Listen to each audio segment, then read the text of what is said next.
Buenas noches, ¿qué tal? ¿Cómo están? ¿Me escuchan? Buenas noches. Buenas noches, profe. Buenas, ¿Cómo están? profe. ¿Se escucha? Bien, Hola gracias. Enrique, buenas Álvaro, noches, ¿cómo ¿cómo estás? estás? Aquí Bien, viendo vos. viendo los cambios aquí del programa de videoconferencia. No me aparecen la cantidad de conectados. ¿A vos te aparecen? A mí sí, ¿Cuántos hay? tenemos 57. Bien, hay como 80 y algo en el aula. Y en cripto tenemos 81. Ya estamos en 90 en el aula. Así que vamos a ver si se alcanza el límite de conexiones de 100. Bueno, vos avísame, no las veo aquí, pero avísame si se conectan todos. Dale, ahora subió a 58. Ah, bien. 59. Bien, a ver si alguien queda afuera. Voy a estar atento a eso. Dale. Bien, chicos, buenas noches. Aprovecho para presentarme, soy Echeque Tarifa. Estoy a cargo de esta materia de método de simulación. Estamos hablando con Álvaro. A ver, Álvaro, si puede prender la cámara para que te conozcan. El ingeniero Álvaro Núñez va a estar a cargo de la parte práctica. Bueno, ahora prendemos las cámaras solamente para que nos conozcan, así va a ser al inicio de cada clase, y después la vamos a apagar para agilizar la transmisión durante las presentaciones.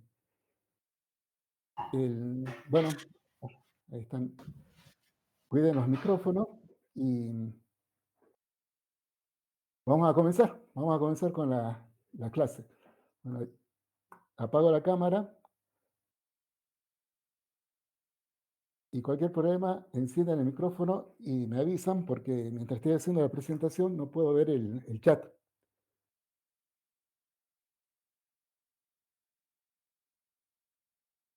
Ya les comparto pantalla.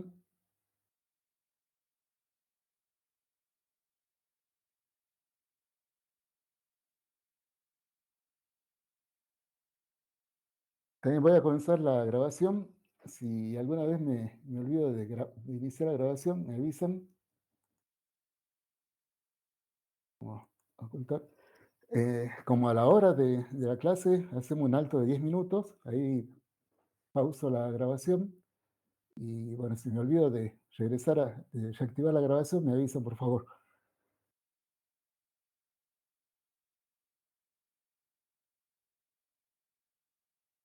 Bueno, vamos con la materia. Es método de simulación, de ingeniería informática. Estoy compartiendo el PowerPoint. Ustedes deberían estar viendo el Power. Sí, se ve, Cualquier profe. problema. Bien, gracias. Me avisan.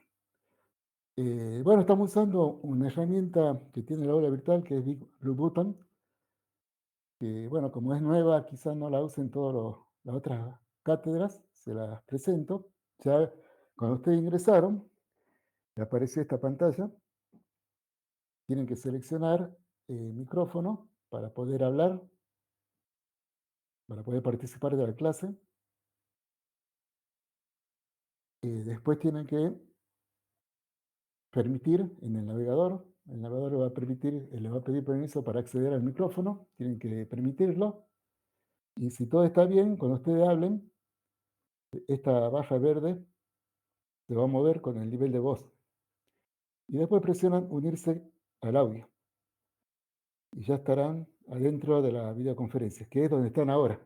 Bueno, si alguno no sigue esos pasos, no va a poder hablar, no se le va a activar el micrófono, pero bueno, para la próxima clase, sigan esos pasos. Por algún motivo no está grabando. Bueno, no estamos grabando, sí.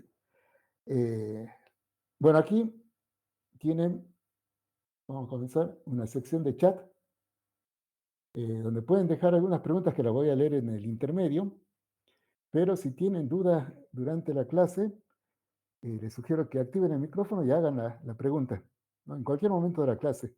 Si tienen alguna duda o si quieren hacer algún aporte, enciendan el micrófono.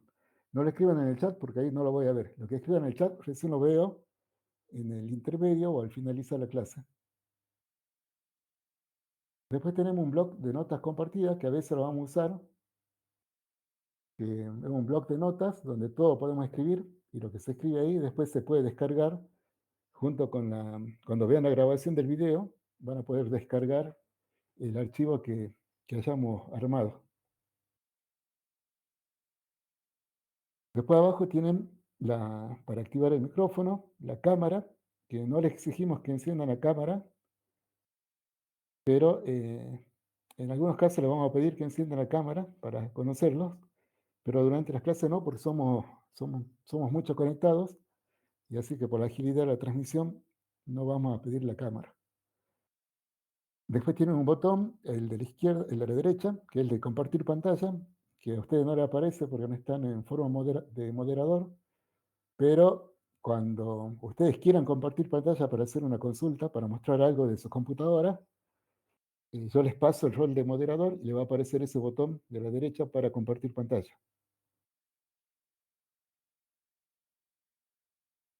Aquí tienen un botón que le permite ampliar el área de presentación, donde dice Welcome, donde ustedes ven la presentación. Esto le permite ampliarla, perdón, la permite cerrar para que vean todas las cámaras que están activas. Bueno, ustedes no la van a usar, eso lo voy a usar más yo, o si no, cuando les pida que todos enciendan la cámara, si quieren ver todas las cámaras, presionen ese botón y se va a achicar la presentación y van a ver todas las cámaras. Tienen el botón de levantar las manos, que no lo voy a poder ver durante la presentación, así que no lo usen. Les repito que si quieren participar, enciendan el micrófono. Cuando esté compartiendo la pantalla, como ahora, le va a aparecer chica, así como está aquí. Si quieren maximizar para que le ocupe toda la pantalla, lo que yo estoy compartiendo, presionen este icono de 4 flechas y eso va a maximizar la imagen compartida y van a tener a pantalla completa lo que yo les presente. Después para salir es con Escape. Bueno, aquí le aparece el botón de dejar compartir, que eso le va a aparecer cuando ustedes estén compartiendo la pantalla.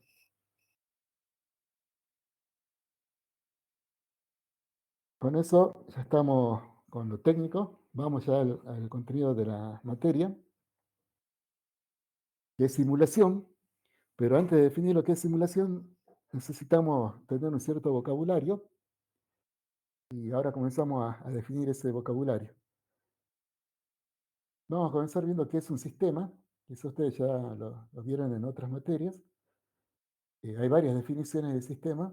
Aquí vamos a emplear las que nos sirven para simulación. Bueno, sistema es toda porción del universo que aislemos para el estudio. Puede ser cualquier cosa, ¿no? Podemos aislar una planta, una fábrica, una escuela, una universidad, un auto. Cualquier cosa que a nosotros nos interese estudiar va a ser un sistema. Lo vamos a graficar con un óvalo y el sistema va a quedar definido cuando definamos lo que es la frontera del sistema. La frontera es una superficie física o imaginaria que separa el sistema del resto del universo. Aquí está representada por el borde del óvalo, el borde negro. Esa es la frontera. Para definir perfectamente un sistema, tenemos que especificar la frontera. Si yo le digo que el sistema que vamos a estudiar es un automóvil, queda algo ambiguo y ustedes no saben si el sistema incluye o no al conductor. Para saber si incluye o no, hay que trazar la frontera y ver si la frontera lo incluye o no al conductor. Entonces es importante que definamos la frontera. Un sistema está compuesto por entidades que son subsistemas. Entre ellas interactúan para lograr la función que tiene el sistema.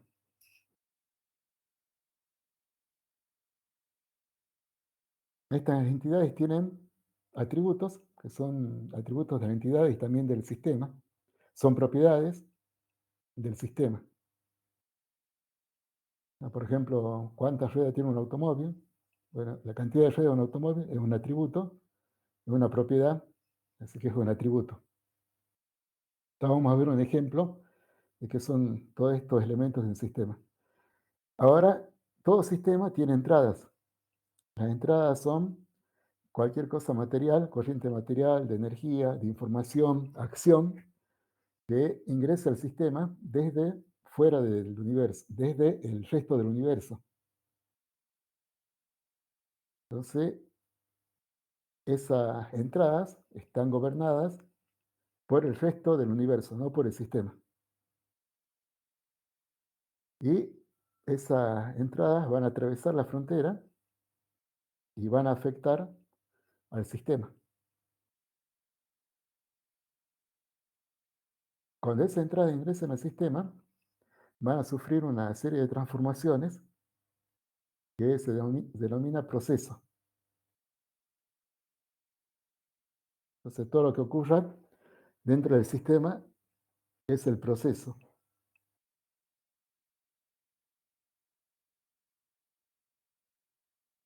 Y como resultado, se van a generar corrientes de energía, de materia, de información, acciones que van a atravesar la frontera y van a salir hacia el resto del universo. Y son las salidas. Las salidas son fijadas por el sistema. Entonces, cuando ustedes quieren identificar si algo es entrada o es salida, que parece que es algo fácil, pero vamos a ver que no es tanto, lo único que tienen que ver es quién gobierna lo que están ustedes queriendo clasificar. Si lo gobierna el resto del universo, son entradas. Y si lo gobierna el sistema, son salidas. Bueno, las salidas son importantes porque a través de las salidas que el sistema cumple su objetivo, su finalidad. Y en todo sistema artificial creado por el ser humano fue creado para que cumpla con cierta finalidad. Y esa finalidad se cumple exclusivamente a través de la salida. ¿Por qué nos interesa a nosotros estudiar qué es un sistema? Bueno, porque como ingenieros, nosotros estamos a cargo del diseño, la supervisión y la operación de sistemas.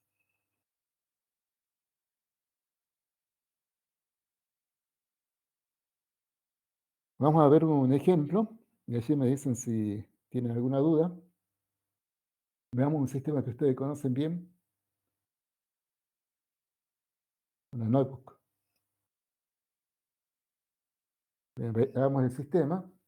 El sistema va a ser, le tengo que decir cuál es el sistema, coloco la frontera rodeando a todo el equipo. Entonces, lo que está en el dibujo sería el sistema. La frontera sería la superficie imaginaria que rodea el equipo.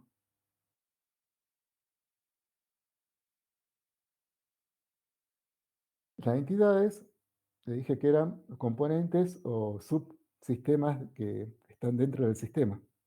Por ejemplo, el teclado, el pad, el monitor, el procesador, todo eso son entidades.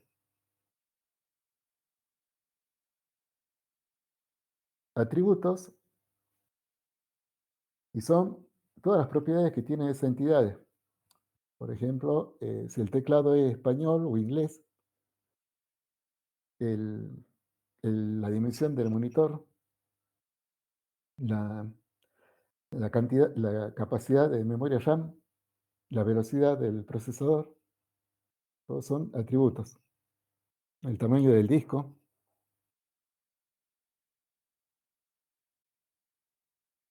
Entradas,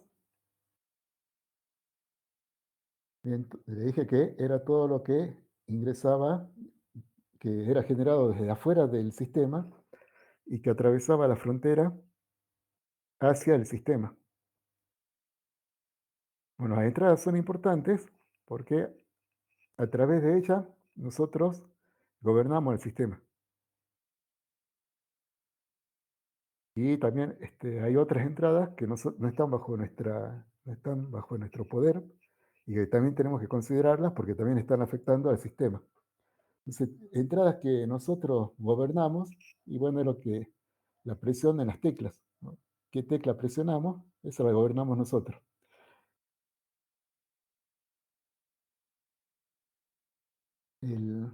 Después hay otras que no gobernamos. Por ejemplo, la temperatura ambiente no la gobernamos, pero es una entrada también.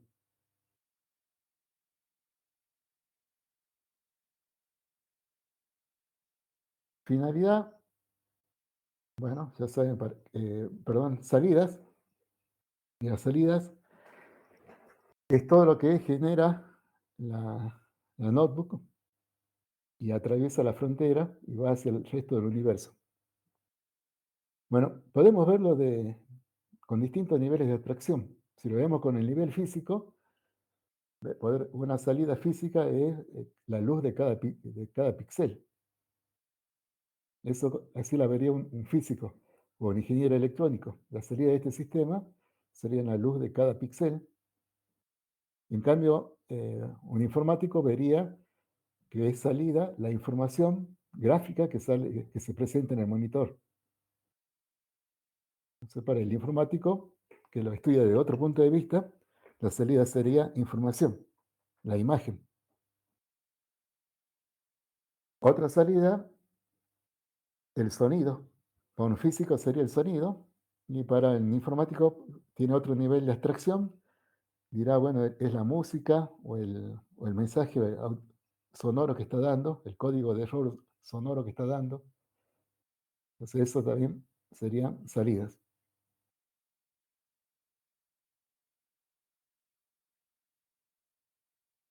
Finalidad, bueno, ¿cuál es la finalidad de una computadora? Eso se lo pregunto a ustedes, que están en la carrera.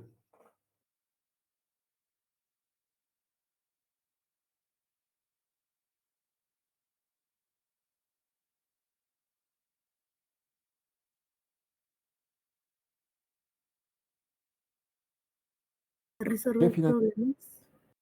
Bueno, ¿sí? ¿Qué otra?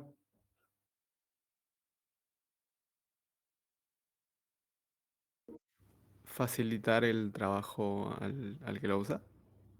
Bien.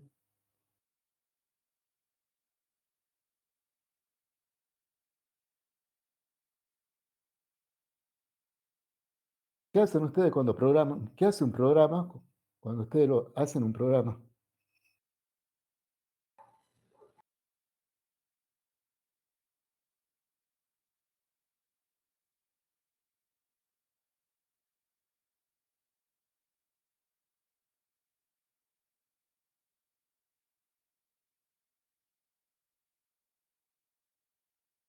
¿Qué hace? En la historia de la computación, ¿qué vieron? Cuando vieron la computadora, ¿para qué se creó?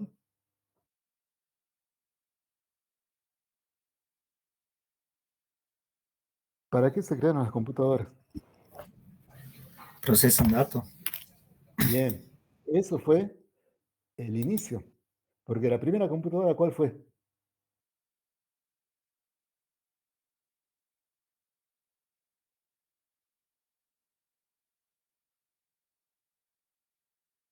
Recuerden que ustedes van a ser ingenieros informáticos y cuando vayan a trabajar le van a preguntar de estas dudas, ¿para qué la computadora? ¿Cuál fue la primera computadora?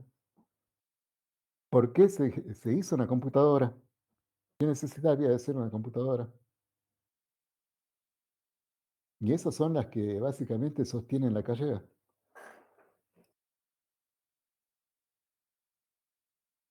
A ver, ¿por qué se hizo la primera computadora?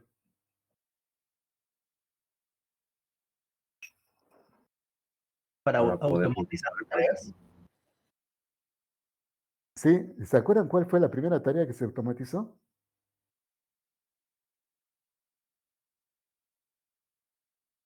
Cálculos.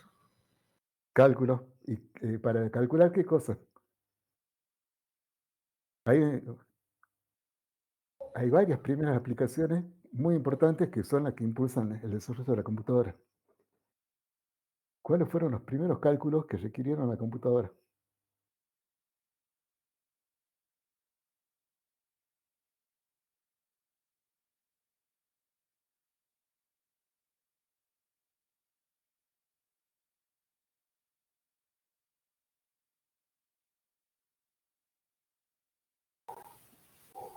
Puede ser para los cálculos de la trayectoria de las armas durante la guerra.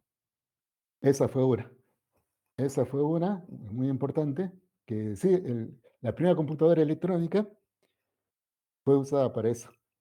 Sí, la primera computadora electrónica se usó para eso. Y antes hubo una que se usó para el censo de Estados Unidos, porque se demoraba mucho en procesar los datos del censo. Después salió para el cálculo de trayectoria balística, que fue muy importante, y después hubo otros trabajos en secreto también durante la guerra. ¿Cuál fue? No se los conoció porque estuvo secreto y después pasó años y recién se levantó el secreto. La máquina de Turing, ¿no es, profe? Bien, ¿y para qué fue usada esa? El concepto de la máquina de Turing, Turing lo desarrolla dentro de un proyecto más grande y más importante. ¿Para qué era ese proyecto? Era para desencriptar los mensajes de los enemigos, Bien, de la máquina, el código Enigma. claro, del código. El código Enigma que tenían los nazis. Y ese logro posibilita el vuelco de la guerra. Miren si no fue importante el uso de la computadora.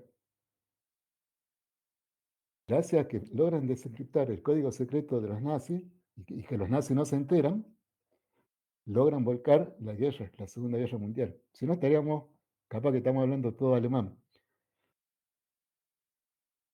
Bueno, entonces, todo esto lo vieron, lo deben haber visto, supongo, en el primer año de la carrera, y bueno, volvieron por algo. Estas cosas le pueden preguntar en cualquier trabajo, porque se supone que ustedes son ingenieros informáticos y ¿a quién le van a preguntar eso? Entonces ustedes tienen que saber la importancia de sus carreras, ¿no? Este fue el inicio. Bueno, fue crucial. Después las empresas vieron que si, bueno, estas máquinas tenían tanto impacto en la guerra, también podían servir para los negocios. Y así se propagó por todo el mundo industrial. Y tiene todo el desarrollo que tiene ahora. Bueno, entonces la finalidad tiene varias, pero generalmente podemos decir que es procesar datos para generar información. Y para eso el proceso que va a hacer, y va a hacer cálculos, ¿no? Va a hacer primero va a hacer cálculos, manejo de datos. Ustedes van a tener materias de base de datos si no tuvieron, para hacer programas. Bueno, entonces toda esa finalidad se logra a través de las salidas. Con esta notebook tiene la salida de la salida visual en la pantalla, salida auditiva, vital para los juegos. Si no tuviera sonido, no podrían jugar ustedes. Y eso, bueno, se logra a través de la salida. También hay salidas, bueno, eso se logra a través de algunas salidas, que son las salidas deseadas. Hay otras salidas que no son deseadas. ¿Qué salida no deseada tiene esta máquina? Las salidas no deseadas son las que no aporten a la finalidad. Y la queremos minimizar o anular. ¿Puede ser el calor ¿Podría que ser el manda la calor? computadora, profe? Calor. Así es. Bien, el calor, eso lo queremos eliminar. Y una salida porque sale del sistema. ¿Qué otro?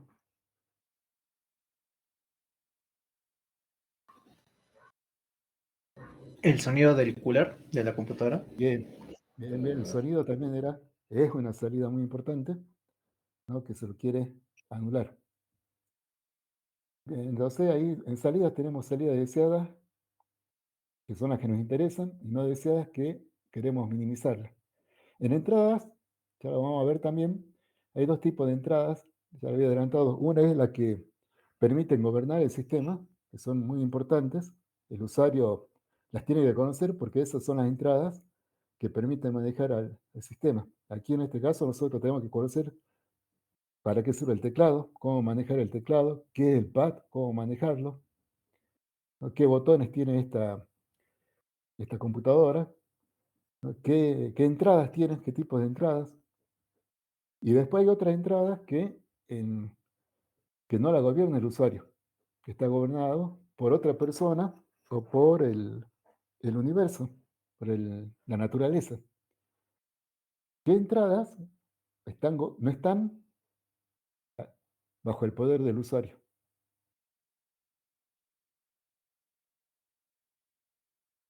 Y es importante que el usuario sepa que existen esas entradas para poder actuar en consecuencia, ¿no? ¿Cuál es el objetivo del usuario? El objetivo del usuario es manejar las entradas que él puede manejar para que las salidas del sistema cumplan con la finalidad que tiene. Y para eso tiene que ver qué otras entradas hay y tratar de anularlas o atenuar sus efectos para que las salidas sigan siendo las que él quiere. Bueno, ¿qué ¿El polvo entrada? puede ser, profe? Bien, puede ser porque entra al sistema, de la entrada física que está entrando.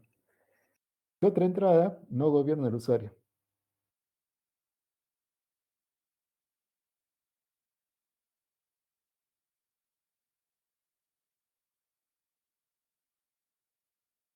Le dije que parece fácil, pero no es tan fácil, ¿no? La entrada de polvo. La entrada de polvo, sí. ¿Qué otras entradas tienen? Pero no se limiten a materiales, ¿no? Puede ser de Virus. energía, de información, bien, un virus, por ejemplo. Pero ¿a través de qué entra?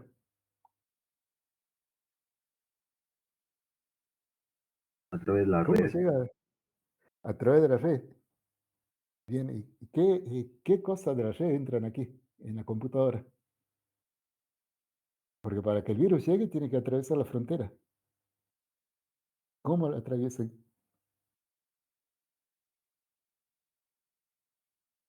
Mediante el internet. Bien, bueno, si tienen un Wi-Fi, entra por las ondas electromagnéticas.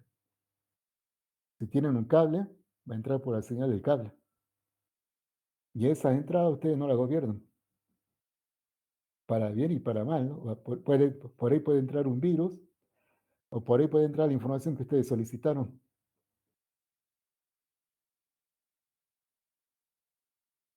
Otra entrada que no gobiernen, la corriente eléctrica. No, ustedes no la gobiernan.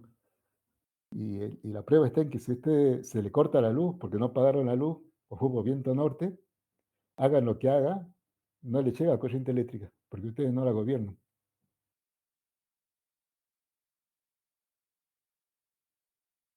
Bien, ¿está entonces el concepto? ¿Alguna duda?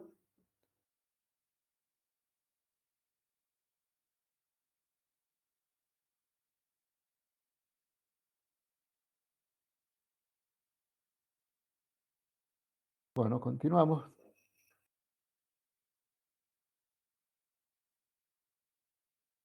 Y después está la operación, ¿no? Lo que hace el usuario es la operación. ¿Qué es la operación? ¿Qué hace el usuario? Es lo que le decía antes. El usuario va a revisar las entradas o va a manejar las entradas que él puede manejar, considerando las entradas que no puede manejar, para que la salida sea las deseadas, que permiten cumplir con la finalidad del sistema. Ahora vamos a volver a definir a la operación.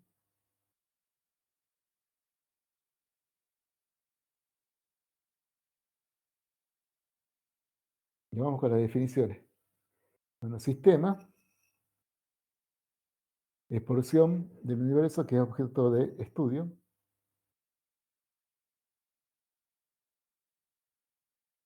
Proceso, conjunto de operaciones que transforman las entradas en salidas.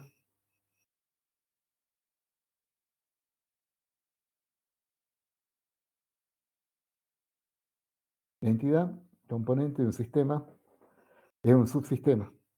Y como es un subsistema, aplica todo lo que estamos diciendo ahora. Es un sistema también. Nosotros, ya dije que de la notebook, un componente era el procesador. Pero si nos interesa estudiar el procesador, entonces lo consideramos, aislamos al procesador y se transforma ahora en un sistema. y veremos qué componentes tiene ese procesador.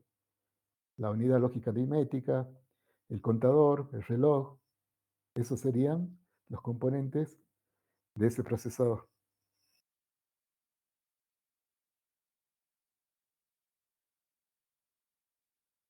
Atributos, propiedades de un sistema. Bueno, si estamos con el procesador, atributos pueden ser físicos, como las dimensiones del procesador, la cantidad de pines que tiene, la velocidad del reloj, el tamaño del caché. Todo eso son atributos. Concuerda con la definición de atributos de programación orientada a objetos, ¿no? Y sistema sería lo que ustedes definen como clase.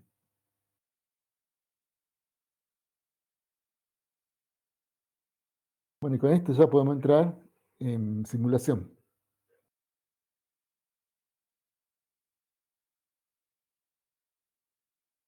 Aquí estamos viendo una foto del módulo lunar del Apolo 11 descendiendo hacia la Luna. Fue el primer viaje del hombre a la Luna, ¿no? Que es donde logra descender a la Luna. Durante el descenso pierden la comunicación, tienen interrupciones de comunicación. La precaria computadora que tiene, que está al comando del módulo, comienza a dar alarmas. Ya hay otra aplicación de las computadoras, muy importante, permitió el viaje a la Luna, porque tenía 2K de memoria, y con 2K habían hecho un programa como para manejar al módulo lunar. Pero bueno, le empieza a dar alarmas. Armstrong, que era el comandante del módulo lunar, toma la decisión de pasar a manual, comanda el módulo, ve que el sitio que estaba programado para el alunizaje no era adecuado y toma la decisión de cancelar ese sitio y elige otro sitio. Todo esto con el reloj corriendo porque se le acababa el combustible. Y si gastaba más del combustible de un cierto límite, ya no iban a poder regresar. Bueno, hace todas las maniobras necesarias y logran alunizar con éxito. Ahora la pregunta es, ¿cómo tenía Armstrong la habilidad para conducir este módulo? Era la primera vez que que el hombre llegaba a la Luna. Era la primera vez que se hacía un descenso a la Luna. Todo esto es tan sorprendente como que alguien que no sabe manejar se suba a un auto y salga manejando y entre en una autopista y le vaya todo bien. ¿Cómo lograron los astronautas hacer esto? ¿Alguna idea? Mediante simulaciones. ¿Mediante qué? Simulaciones en su entrenamiento. Así es. Así fue. ¿Sí? O sea, para ellos, bueno, para nosotros era la primera vez que esto ocurría. Para ellos no, porque lo habían vivido ya en simuladores, en un simulador. Habían hecho, y varios tipos de simuladores. Pero veamos entonces, esa es una de las aplicaciones que tiene la simulación, que es la capacitación. Cuando queremos capacitar a alguien para manejar un sistema, para operar un sistema, esa persona tiene que llegar a conocer perfectamente cuáles son las entradas del sistema y qué efecto tiene el sistema para que sepa qué hacer con las entradas, cosa que las salidas que se generen sean las que él desea. Ese es aprender a operar un sistema, ¿no? Entonces, si queremos aprender a manejar un automóvil, tenemos que saber cuáles son las entradas que gobernamos de un automóvil y cómo tenemos que manejar esas entradas para que el automóvil vaya hacia donde queremos y a la velocidad que queremos. Bueno, Armstrong tenía que aprender qué cosas podía manejar del módulo para que el módulo se moviera hacia donde él quisiera y a la velocidad que él quisiera. Bueno, ¿cómo se logra eso? Es como aprender a andar en bici. Bueno, el método más fácil para aprender a manejar un sistema es el que ustedes usan para aprender a andar en bicicleta, el de prueba y error. Es empezar a probar entradas en el sistema, real y ver qué salidas producen, qué es lo que ustedes hacen cuando aprenden a andar en bicicleta. Se suben a la bicicleta y empiezan a probar, se caen, no era la salida que ustedes querían, vuelven a probar, se vuelven a caer y así van haciendo varias pruebas con varios errores hasta que empiezan a aprender qué entradas tienen que darle al sistema para que la bicicleta funcione y no se caigan. Bueno, ese es el mejor método para aprender a operar un sistema. Si ustedes aprenden así, como dicen, no se olvidan nunca más. El mejor método es el de prueba y error. ¿Cuál es el problema con ese método? Que bueno, que no siempre tenemos el sistema real a mano o aplicar ese método con un sistema en particular puede ser peligroso o costoso. Nosotros no aplicamos ese método con un automóvil, ¿no?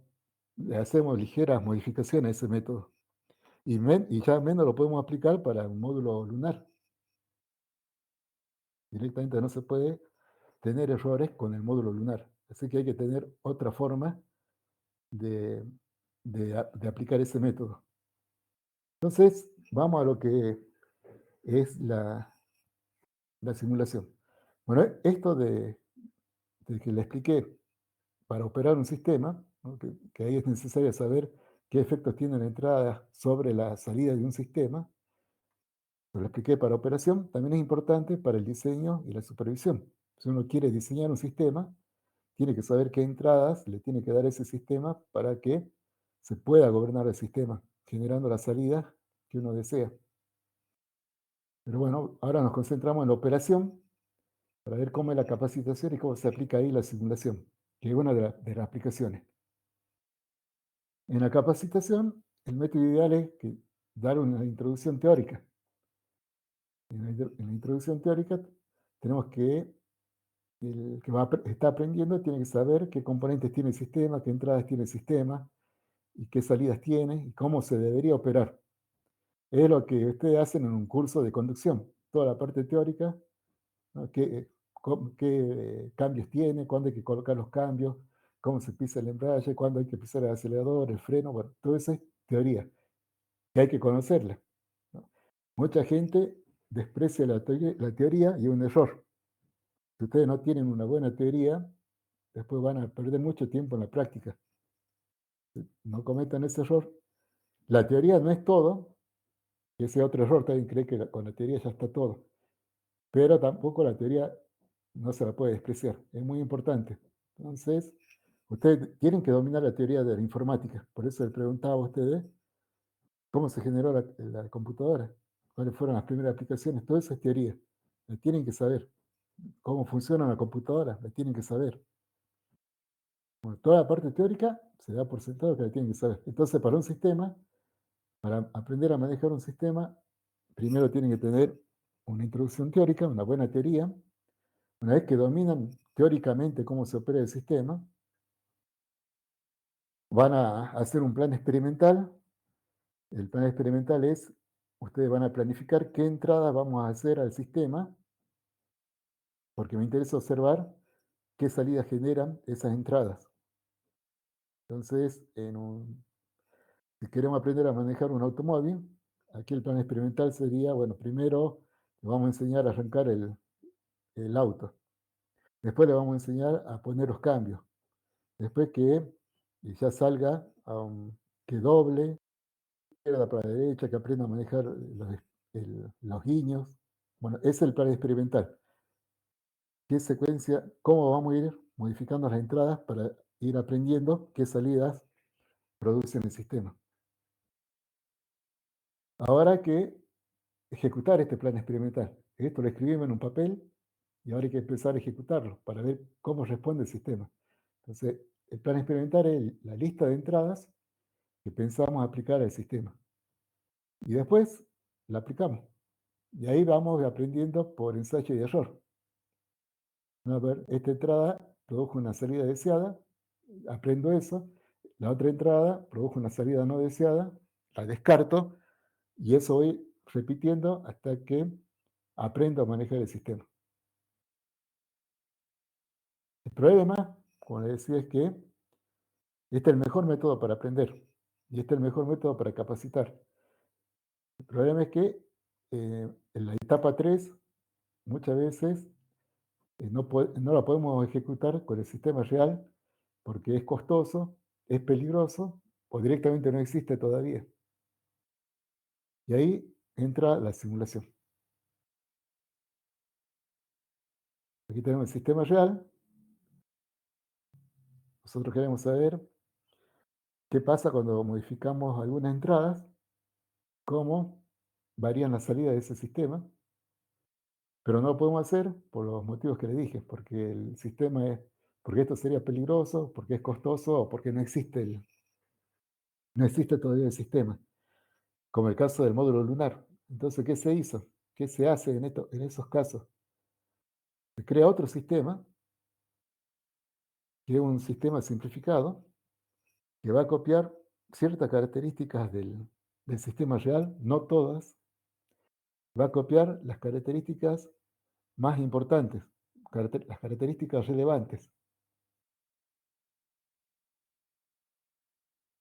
A su vez, ese sistema simplificado, como es un sistema, también tiene sus propias entradas, que van a estar copiadas de las entradas del sistema real. Pero de nuevo, no se van a copiar todas las entradas, se van a copiar las entradas relevantes. Y el modelo,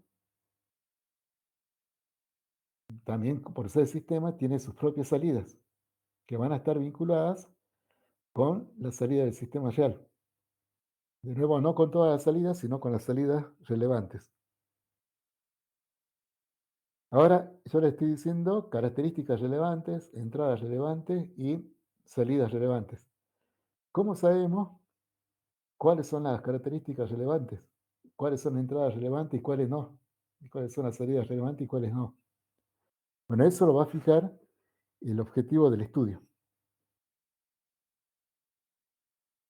Entonces, lo primero que tienen que hacer para hacer un modelo es fijar el objetivo del estudio. ¿Para qué quieren el modelo? Eso le va a decir a ustedes qué característica es importante copiar en el modelo y qué otra se puede despreciar.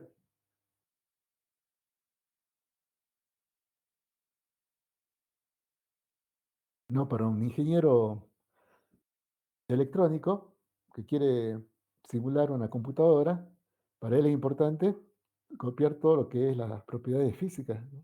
Copiar las corrientes eléctricas, los voltajes.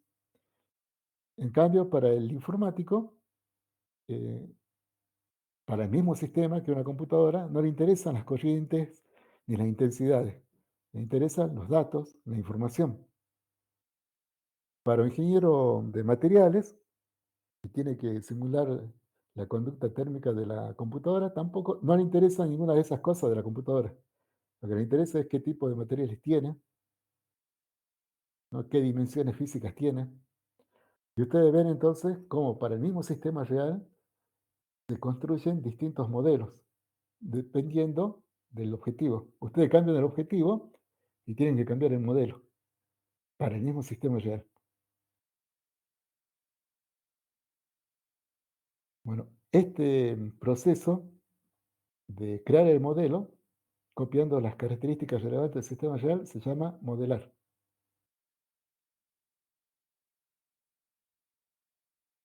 Ahora, cuando ustedes quieren, volvamos a nuestro problema original. Nuestro problema original era ver qué efecto tenía determinada entrada sobre las salidas del sistema real. Pero no lo podíamos hacer en el sistema real porque era peligroso, costoso o todavía no existía el sistema real. Bueno, para resolver esa duda, ahora podemos usar el modelo. Entonces, tomamos la entrada que queríamos probar en el sistema real, ¿no? La llevamos a una entrada del sistema, la convertimos en una entrada del modelo y ahora hacemos funcionar el modelo y el modelo genera salidas. A partir de las salidas que genera el modelo, inferimos cuáles serían las salidas del sistema real ante esa entrada que estamos estudiando. Eso es hacer eso y llevar las entradas del sistema real que nos interesan la entrada del modelo, hacer funcionar el modelo, y a partir de la salida del modelo, inferir la salida del sistema real, eso es simular. ¿No? Y con esto ya tenemos resuelto nuestro problema, porque ahora sí podemos hacer la etapa 3 de la capacitación, que era prueba y error. Porque ahora sí le puedo dar al usuario el modelo y que él ingrese las entradas que quiere probar, cualquiera, y observe la salida, y observe si fue un éxito o un error.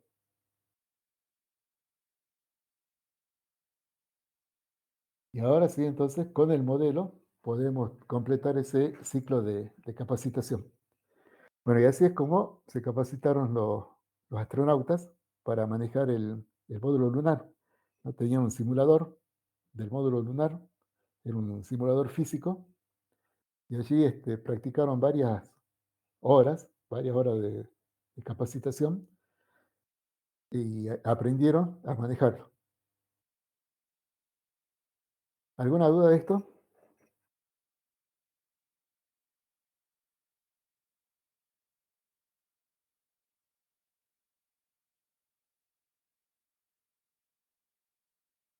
Bueno, seguimos. Aquí está la definición de modelo. Hay otro sistema que copia la característica relevante del sistema real. Lo importante es que es otro sistema. Así que todo lo que digamos para sistema aplica para modelo. No, por lo general es un sistema más simple, menos costoso y más seguro de operar. Las características relevantes quedan definidas por el objetivo del estudio. Simulación, el proceso de diseñar un modelo de un sistema real y llevar a cabo experiencias con él, con la finalidad de aprender el comportamiento del sistema o de evaluar diversas estrategias para el funcionamiento del sistema.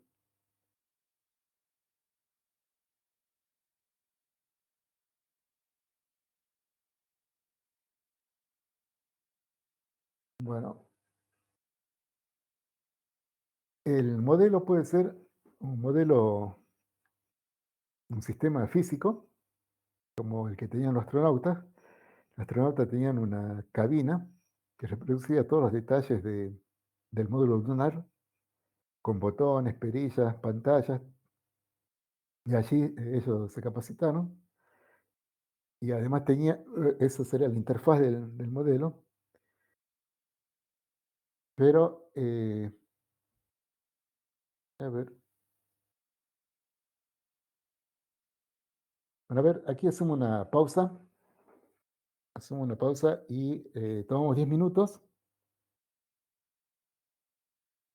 y continuamos.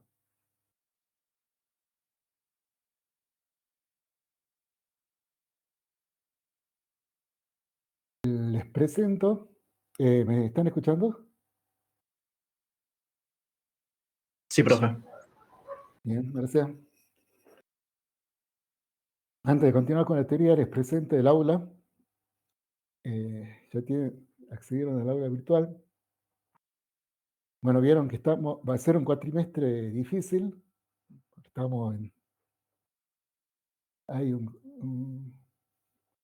Se está solicitando el aumento del presupuesto de la universidad. Aquí hay un comunicado que le estoy publicando, que lo pueden leer, es una carta abierta de Adiunju, donde explica la situación de la universidad y el plan de acción que se está tomando. Y como consecuencia de ese plan de acción se han decretado paros rotativos, que yo les explico en qué consisten.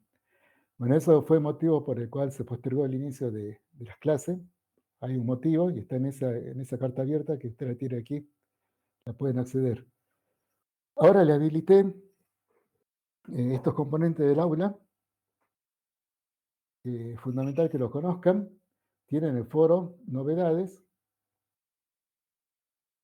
En el foro novedades, la cátedra va a publicar toda la comunicación oficial.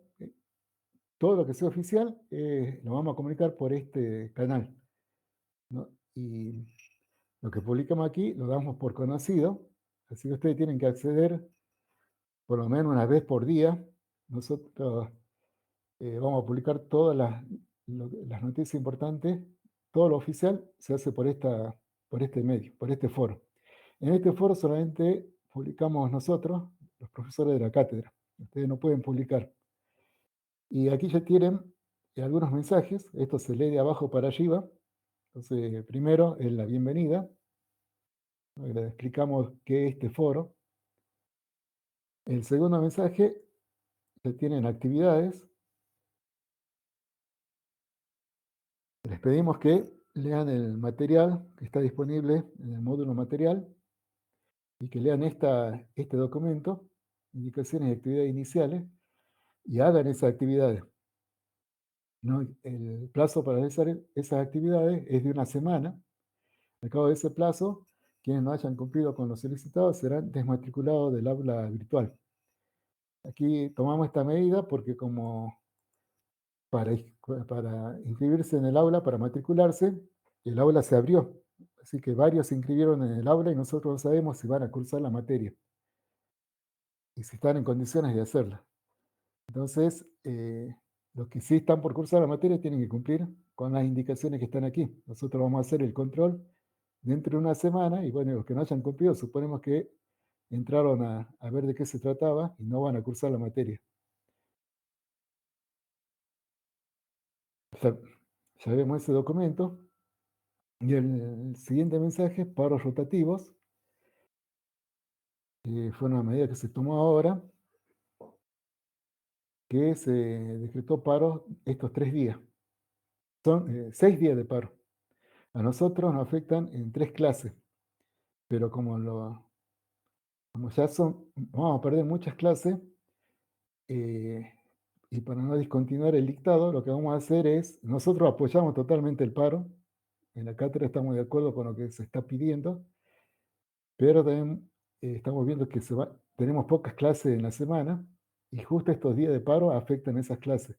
Así que lo que vamos a hacer es, nos adherimos a estos 2 primeros, o sea que este viernes no van a tener clase, ni tampoco van a tener el martes que viene. Pero sí van a tener clase el martes 2 de septiembre, y eso se lo aclaramos aquí. Para no perder ya más días y para no interrumpir las clases. Entonces, estos días todavía lo podemos manejar sin que afecte al dictado de contenido. Pero ya el tercer día nos va a afectar y queremos por lo menos que empiecen a hacer el práctico. Y después veremos cómo se desarrolla el conflicto con el gobierno. Entonces, bueno, queda claro, aquí está, esto ya lo damos por comunicado. No hay clase el viernes, ni el martes, y sí el 2 de septiembre. Bueno, una de las tareas que tienen que hacer es, vamos al bloque inicio, aquí en material. Bueno, sigamos viendo el foro. Aquí tienen el foro de dudas y consultas. Ustedes aquí se pueden escribir y es el único medio que tienen en el aula para hacer consultas públicas. Se maneja como cualquier foro, añaden un tema, colocan el título de la consulta y escriben aquí la consulta. Nosotros estamos entrando al aula como 3 veces por día, así que dentro del día van a tener la respuesta de la consulta. La consulta que hagan aquí es pública, así que todos van a... nos sirve cualquier pregunta que ustedes, la duda que ustedes tengan, seguro que es la duda de otros, así que la respuesta que le demos le va a servir a todos. Aquí si quieren adjuntar algún archivo, tienen que pasar a avanzada,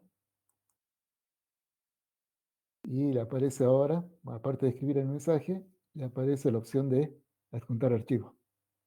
Esto lo pueden usar cuando estén haciendo el práctico y algo no les dé, entonces nos envían el archivo para que revisemos. Vamos a inicio.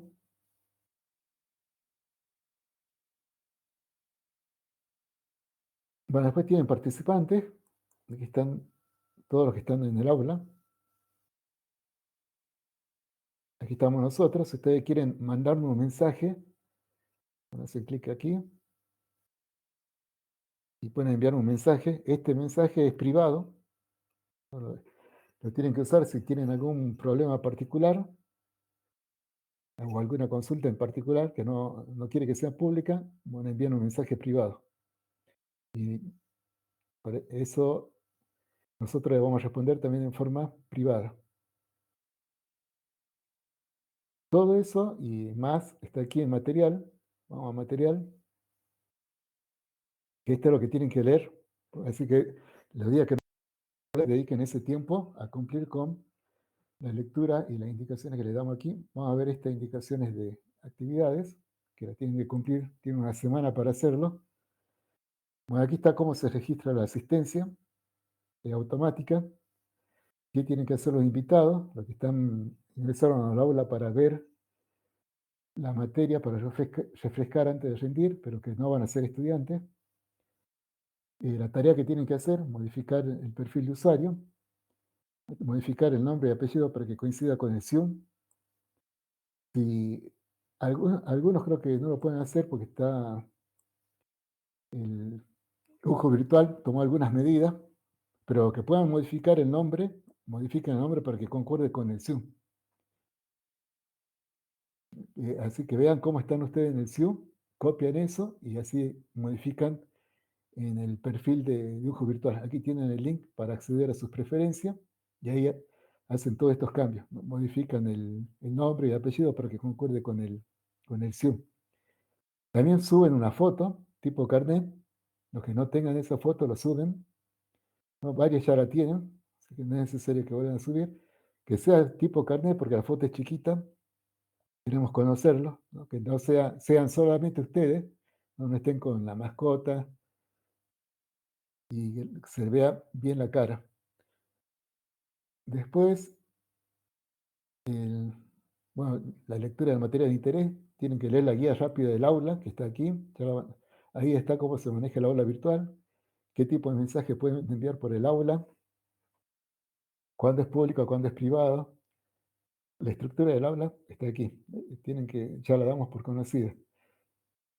Cumplan con esta actividad, pero son ustedes demasiados alumnos, entonces si empiezan a enviar mensajes sin respetar el protocolo que tenemos, no va a ser confuso. Bueno, está el programa analítico, vean el programa analítico, ahí está la bibliografía. Está el documento de resultados de aprendizaje y sistema de evaluación de la materia. Aquí están cómo se regulariza y se puede promocionar la materia. Lean con cuidado. Cualquier duda que tengan pueden consultar por el foro de dudas y consultas. La guía para elaborar trabajos prácticos. Ustedes tienen que elaborar informes de trabajos prácticos con un formato dado. Está en esta guía. El calendario de evaluaciones, que es un calendario tentativo porque se va a modificar.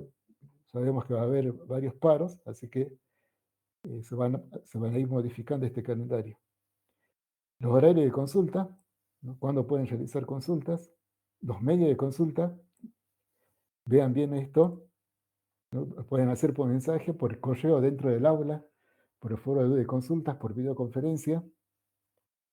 Los requisitos de inscripción, tienen que estar inscritos para poder cursar la materia, que eso es que estén en el SIU, si no, no pueden cursar la materia. Nosotros vamos a hacer una primera verificación una semana antes del primer parcial.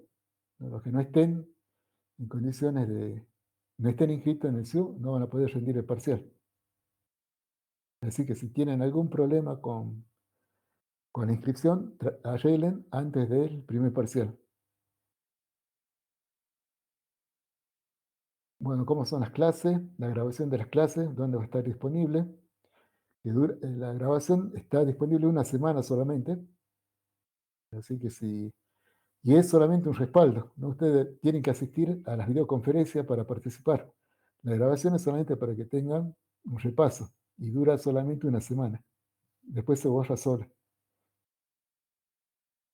Si se corta la transmisión, por algún motivo, les pido que no abandonen el aula y vean qué se publica en el foro de novedades. Puede ser que habilite otra videoconferencia o que se interrumpa la clase. Eso lo voy a publicar por el foro de novedades. Las presentaciones que empleo, yo las subo en el foro de novedades al finalizar las clases, así las pueden repasar. Después tienen los programas que vamos a usar en la materia. Bueno, hay de oficina, no es necesario que tengan el Office. Aquí hay varios paquetes gratuitos que lo pueden usar en la materia. Vamos a usar mucho el Excel. Aquí hay un curso gratuito de Excel para quienes no lo conozcan. Nosotros vamos a dar una introducción a Excel, pero que hagan los que no sepan Excel, aquí tienen un curso gratuito. Lo mismo con el Word. Necesitan manejar bien el Word y el editor de ecuaciones de Word para hacer los informes. Bueno, obligatoriedad de las actividades. No todas las actividades son obligatorias en el plazo que se estipule y a ustedes le van a aparecer los plazos en el bloque de próximos eventos. Ya lo vemos, enseguida está en el aula virtual. Así que nosotros una vez que activamos las actividades, aparecen los plazos automáticamente en este bloque y ustedes tienen que cumplir con esos plazos. Como ustedes son muchos, no le podemos extender los plazos, así que no se olviden de cumplir con estos plazos, ¿no? Tienen plazos de una semana, así que después no estén pidiendo extensiones porque ustedes son muchos y tendríamos que estar extendiendo para caso particular, así que tomamos la decisión de no extender los plazos. Ya tienen una semana de plazo, así que cumplan con los plazos. Después está el examen libre. Para quienes quieren rendir el examen en forma libre, aquí están el procedimiento que tienen que seguir, ¿no? Primero tienen que cumplir, lo que se ofrece es que pueden no regularizar, sino que el examen libre tiene una parte práctica y una parte teórica. Lo que le ofrecemos es que puedan rendir la parte práctica mientras estemos dictando la materia. Entonces tienen que rendir los parciales. Y después se tienen que presentar a rendir el examen teórico dentro de los 2 primeros turnos después de finalizado el dictado. Así que en este caso sería en diciembre o febrero. Hasta allí llega la posibilidad. Después ya, si se presentan a rendir, tienen que rendir el examen libre común, ¿no? Con la parte práctica y teórica. Pero aparte tienen que cumplir, para poder presentarse a rendir en diciembre o en febrero, tienen que cumplir con las condiciones que tiene que tener un estudiante libre que pide la facultad. Y es que tiene varias condiciones, así que ustedes las solicitan, pero una es que tienen que tener todas las correlativas de la materia. Así que si están cursando, quieren rendir libre porque no se pudieron inscribir en la materia porque no tienen una correlativa, bueno, lo pueden hacer si es que arreglan su problema antes de diciembre y febrero para poder rendir libre. Entonces, bueno, si van a estar con esas condiciones, pueden adherir a esta oportunidad y siguen estos pasos. Tienen que seguir este procedimiento para que sepamos que se van a seguir con las clases y quieren adherirse a esta oportunidad. Bueno, después lean este documento con detenimiento. Cualquier duda, nos consultan por el aula virtual o los medios de consulta que tienen allí. Aquí está la guía rápida del aula. Es corta, así que lean para que sepan cómo manejamos el aula, qué funciones tiene. Está el foro de dudas y consultas, para qué se usa eso, cómo van a ser los otros temas, qué estructura van a tener los temas, para qué sirven las barras, la copia por mail que se envía de los mensajes, bueno, y la conducta en el aula virtual. Tienen el programa analítico, es el 2025. Aquí no lo cambié. Bueno, ahora lo voy a cambiar. Creo que lo había cambiado. Bueno, esperen que ya finalizada la clase, voy a actualizar. Voy a colocar aquí el programa analítico del 2025. Y al final tienen todas las unidades y tienen la bibliografía. La bibliografía está desactualizada porque nos exigen que coloquemos lo que está en la biblioteca. Pero a lo largo de la materia ustedes van a tener otra bibliografía electrónica que está más actualizada. Después tienen el documento de resultados de aprendizaje.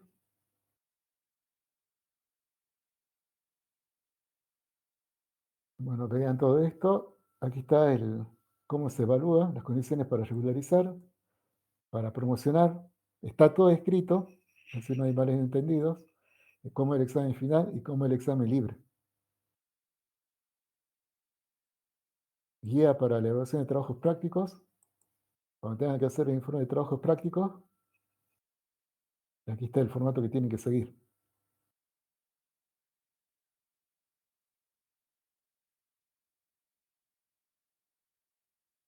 Sigan los pasos que se indican así. Y aquí está el calendario tentativo de que estaba planificado, pero bueno, ya con los paros se va a ir modificando. Estos son los días de clases, los feriados que tenemos. Cuando está pensado el primer parcial, el 3 de octubre, y el segundo parcial el 7 de noviembre. Bueno, justo también tenemos que la última semana nos tocan 2 feriados, así que vamos a terminar una semana antes. Una actividad que tienen ya este viernes, un examen diagnóstico que nos pide la facultad. Bueno, este viernes no van a tener clase, así que sí, pero sí se toma el examen diagnóstico. Va a ser un cuestionario, y vamos a verlo ahora. Ya está habilitado el cuestionario, está aquí en el solapo de evaluación, y lo tienen, esta, la evaluación diagnóstica. Si entran, le aparece que se va a habilitar el día viernes 22 de agosto a las 22 horas. Y se cierra a las 23:55. Bueno, es obligación que lo rindan, pero tengan en cuenta que una vez que ustedes ingresan al cuestionario, el tiempo que tienen es 1 hora para contestarlo. Es un multiple choice, así que es rápido para contestarlo. Tengan en cuenta que el cuestionario se cierra a las 23:55. Aunque ustedes no hayan consumido a la hora. Así que entren antes, con tiempo, para resolver el cuestionario. Entonces, estaba programado para las 22, era después de clase. Bueno, entonces, sigue así. Queda para las 22 el viernes. Les decía que todas las actividades que tengan, los plazos les van a aparecer en el aula virtual, en el módulo de próximos bloques, en el bloque de próximos eventos. Eso está aquí. Está el listado de las personas que están conectadas al aula, y aquí está próximo evento, y dice que ya tienen esta actividad.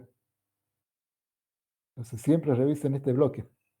Ahí están los plazos cuando se vencen las actividades.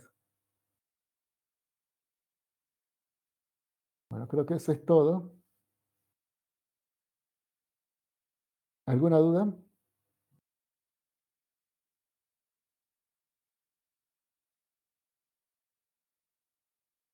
Bueno, sí.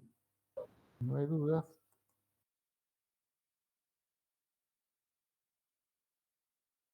¿Sí había alguna duda?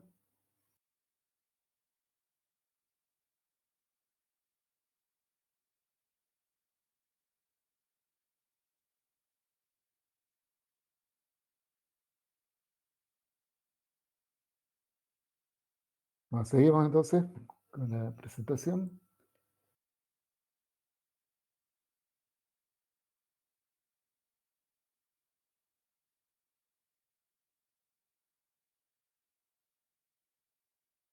Bueno, habíamos definido lo que era modelo, lo que era simulación.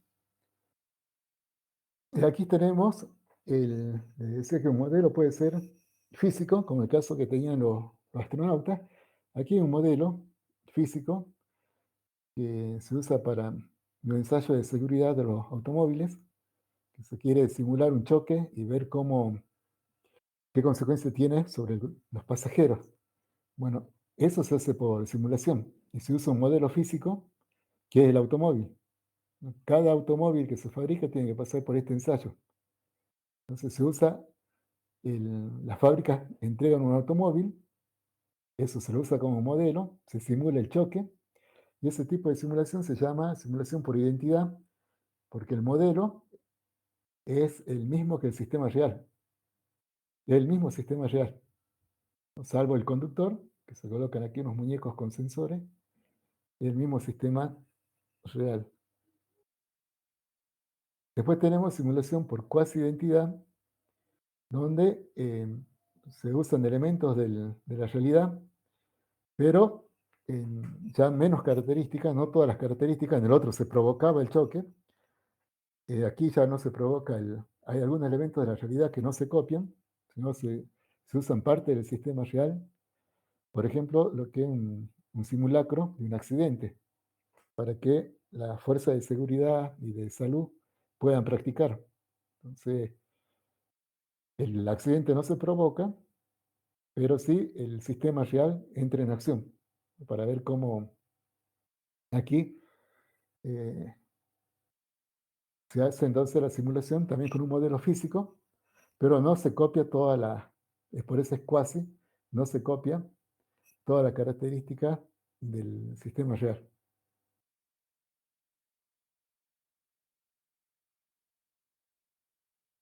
Bien, en el caso de un avión, podemos tener distintos modelos de acuerdo al objetivo de la simulación. Por ejemplo, si queremos estudiar la conducta aerodinámica de un avión, entonces las características que nos interesan, el objetivo aquí sería determinar la sustentación de un avión. Estamos diseñando el avión y queremos simular para determinar qué tanta sustentación tiene el avión. ¿Qué características se van a copiar del avión? ¿Cuáles serían las relevantes para este objetivo? Bueno, la velocidad del viento o la velocidad con que se mueve el avión. La forma del avión es muy importante.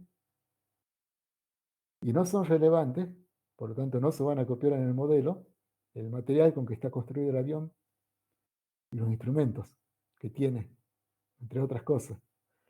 Entonces, en la maqueta se copia las características relevantes, la velocidad. ¿Cuál es el modelo que se construye entonces? Se construye una maqueta que tiene la forma del avión y la velocidad, ¿cómo se la copia? En un túnel de viento. En este túnel hay una turbina que genera el viento a la velocidad deseada para simular el vuelo de un avión. Ahora, ¿qué pasa si cambiamos el objetivo? Aquí tienen ustedes cómo funciona un túnel de viento. Si hacen clic, van a un video que les muestra cómo funciona esta simulación. ¿Qué pasa si cambiamos el objetivo ahora? El objetivo es capacitar a pilotos. Entonces ahora, para el mismo sistema real que el avión, las características relevantes son los instrumentos. Antes no era relevante. Y la aceleración que se tiene en la cabina es importante. Y no son relevantes los materiales con que está construido, ni los pasajeros. Entonces, ¿qué se copia en este modelo? La cabina se la copia perfectamente del avión que uno quiere simular. Entonces los pilotos se sientan en esta cabina que está simulada y tiene todos los instrumentos que ellos van a tener en el avión real. La aceleración, para que ellos sientan la aceleración del avión, también se copia. Esta cabina ficticia está suspendida con amortiguadores que se mueven de acuerdo a las maniobras que hacen los pilotos y dan la sensación de que el avión está acelerando o está cambiando de inclinación. Entonces todo eso se copia en el simulador. También tenemos todo lo que ve, también se copia con las pantallas gobernadas por computadoras. Entonces ellos en esas pantallas ven lo que verían en un avión real.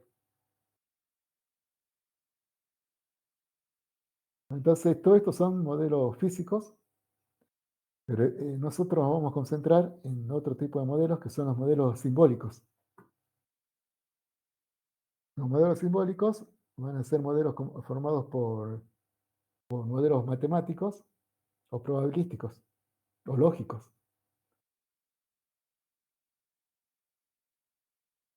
Entonces, tenemos de nuevo el sistema real y lo que va a cambiar es el modelo. Ahora no vamos a construir un sistema físico, sino que va a ser un modelo simbólico formado por ecuaciones matemáticas o por leyes lógicas, reglas lógicas o leyes probabilísticas. Los datos van a tener un nombre particular. Los datos las entradas de este tipo de modelos tienen un nombre particular, son datos. Y las salidas de este tipo de modelo también tienen un nombre particular, son las incógnitas.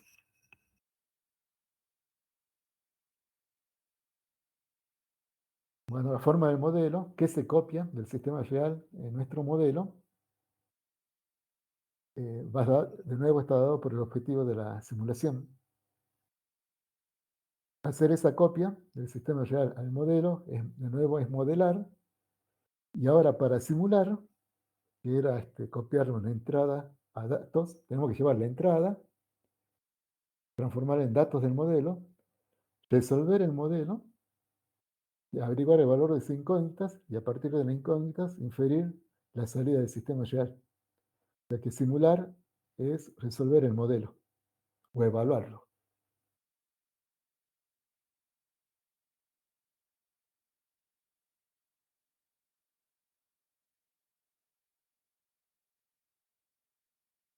Bien, aquí tenemos un modelo simbólico formado por ecuaciones diferenciales, ecuaciones algebraicas.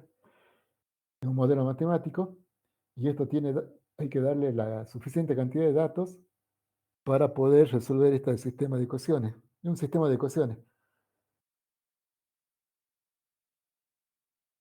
Tenemos un sistema de ecuaciones diferenciales acoplado a un sistema de ecuaciones algebraico.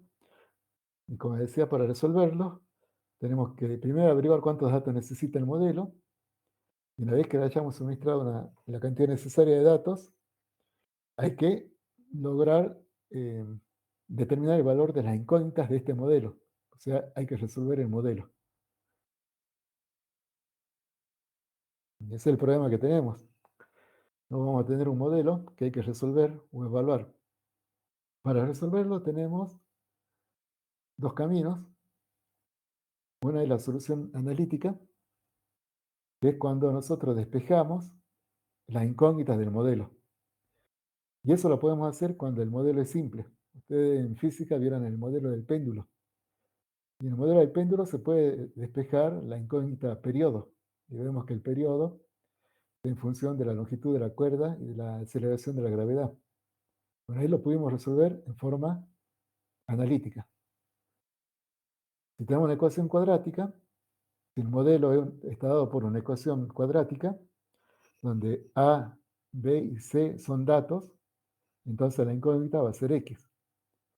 Y también podríamos resolverlo. Si tenemos los datos de A, B y C, podemos resolverlo en forma analítica mediante la resolvente. Podemos despejar la incógnita.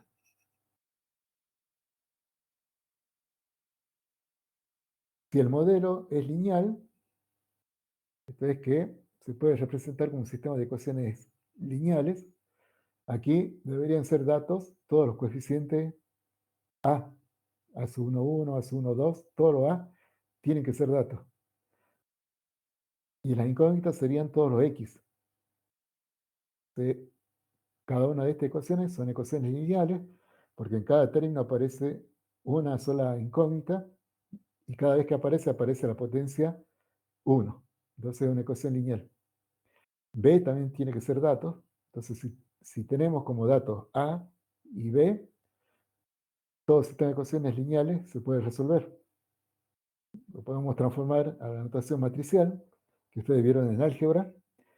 Tenemos la matriz A multiplicado por el vector de incógnitas X, igualado al vector B de datos. Y eso se puede resolver de varias formas. Una es despejando el vector X, y nos quedaría que X igual a la matriz inversa de la matriz inversa de A por el vector B. Ahí tienen para repasar, sistema de ecuaciones lineales, tienen un video.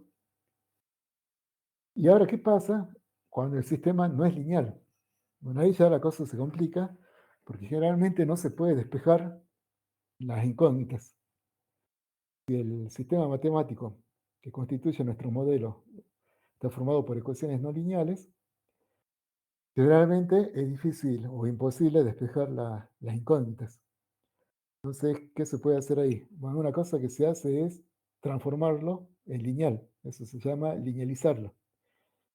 Aquí tenemos en este gráfico un modelo no lineal que está dado por la línea, por la curva negra. Sería un modelo no lineal que vincula la salida del sistema con respecto a la entrada X. Entonces aquí tengo una entrada X y esta ecuación, esta f de X, me permite calcular la salida del sistema f de X. Bueno, resulta que esa ecuación es no lineal. Para resolver esa ecuación, bueno, como decía, muchas veces no se puede despejar la incógnita. Entonces lo que se hace es, se lo linealiza. ¿Qué significa linealizar? Bueno, aplicarle la serie de Taylor, que vieron en álgebra, y quedarnos con el primer término, con los dos primeros términos. Sería el f, aquí están los dos primeros términos de la linealización, que sería el f de x, es aproximadamente igual al f evaluado en el punto donde se está linealizando, que es x0, más el primer término de la serie de Taylor, que sería la derivada, k es la derivada de la función f con respecto a x multiplicado por el delta x, que sería el x menos el x0. Bueno, esa es una aproximación lineal y está gráficamente representada por la línea azul. Entonces estamos reemplazando el modelo no lineal, línea negra, por un modelo lineal que es la línea azul. La aproximación funciona bien mientras estemos cerca del x0. Y si estamos seguros que no lo vamos a alejar demasiado del x0, podemos reemplazar entonces el modelo no lineal por el lineal. Y el lineal ya lo podemos resolver en forma analítica. No habría problema. Pero siempre que nos manejemos dentro de un entorno de x0. En simulación, generalmente no vamos a estar cerca de un punto en particular, siempre nos vamos a estar moviendo por todo el dominio del modelo. Así que esta solución casi nunca la vamos a poder aplicar. Vamos a tener que resolver el modelo no lineal. ¿Cómo lo resolvemos el modelo no lineal? Bueno, ya renunciamos a despejarlo. No podemos despejar la incógnita y vamos a recurrir a métodos numéricos.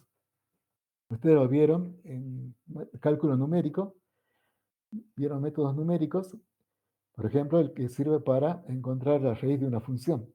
Entonces, para encontrar la raíz de esta función no lineal, tienen que partir de una solución que ustedes proponen, el x1. A partir de x1 encuentran un x2. A partir de x2 linealizan la función en ese punto, resuelven el modelo lineal, encuentran x3, ese es el método de Newton. Con x3 vuelven a linealizar la función, resuelven el modelo lineal, encuentran la raíz de ese modelo, tienen el x4, y así se van aproximando a la solución del modelo no lineal.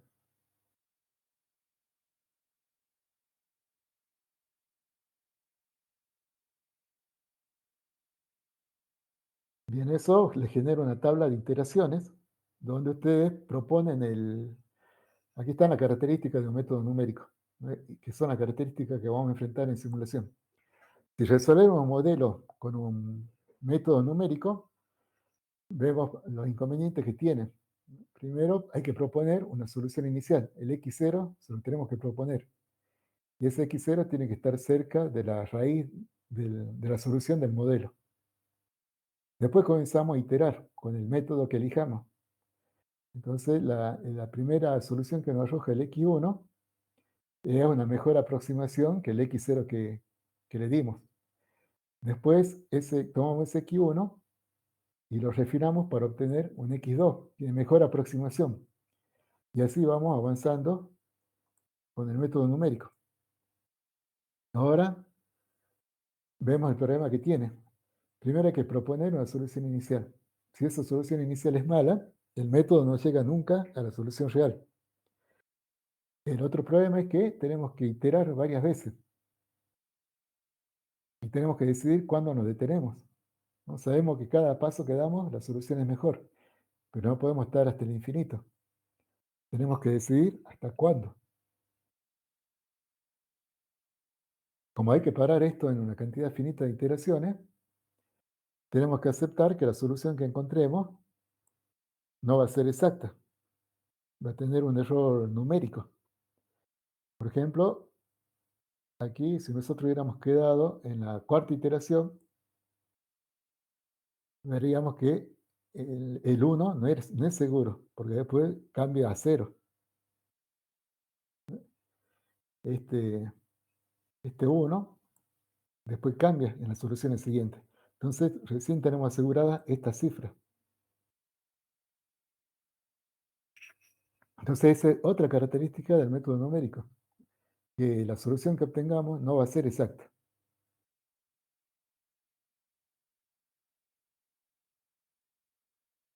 Entonces, comparemos ahora los dos métodos que tenemos. Tenemos un modelo que hay que resolverlo y tenemos que elegir cómo lo resolvemos, analíticamente o numéricamente. Si tenemos un modelo simple como la ecuación cuadrática, que tiene solución analítica, hay que resolverlo analíticamente. Eso tiene varias ventajas. Primero, la solución da un panorama general de la conducta del sistema. Aquí vemos que si A tiende a 0, estamos en problemas con el sistema. Que si el argumento de la raíz cuadrada se hace negativo, también algo va a pasar con el sistema porque no existe la raíz cuadrada de un número negativo. Entonces, todo eso lo vemos en la solución analítica.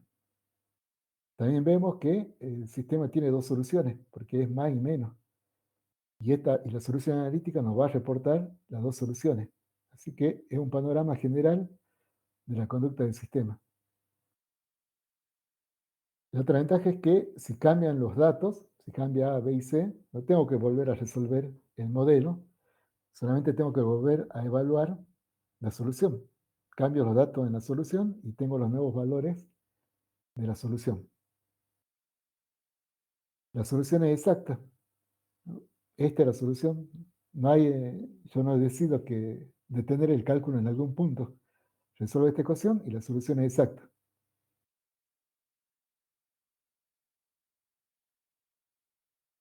Otra ventaja, no necesito darle una solución inicial. No necesito darle un valor X inicial. Bueno, pero como les decía, los modelos que vamos a trabajar por lo general no se resuelven, son complejos, no se pueden resolver en forma analítica, así que tenemos que buscar otras alternativas. La primera es linealizarla, simplificar el modelo, por ejemplo, linealizando, haciendo más simple el modelo, pero el problema es que al simplificar el modelo, sé que la solución que voy a obtener es menos exacta. Entonces aquí sería, simplifico el modelo para que sea lineal y lo resuelvo analíticamente, con todas las ventajas que tiene la solución analítica. Pero al simplificar el modelo, tengo este inconveniente, ¿no? El modelo se hizo más simple, así que la solución que consigo va a tener un error. Y el otro camino es dejar el modelo como está, no simplificarlo y resolverlo con un método numérico. Pero ahí tengo, por ejemplo, ya comienzo con el inconveniente. Si tengo que resolver en forma numérica, no lo puedo resolver en forma general como hice con la ecuación cuadrática. Ya tengo que resolverlo para valores particulares de A, B y C. Por ejemplo, ahí ya le di unos valores particulares de A, B y C.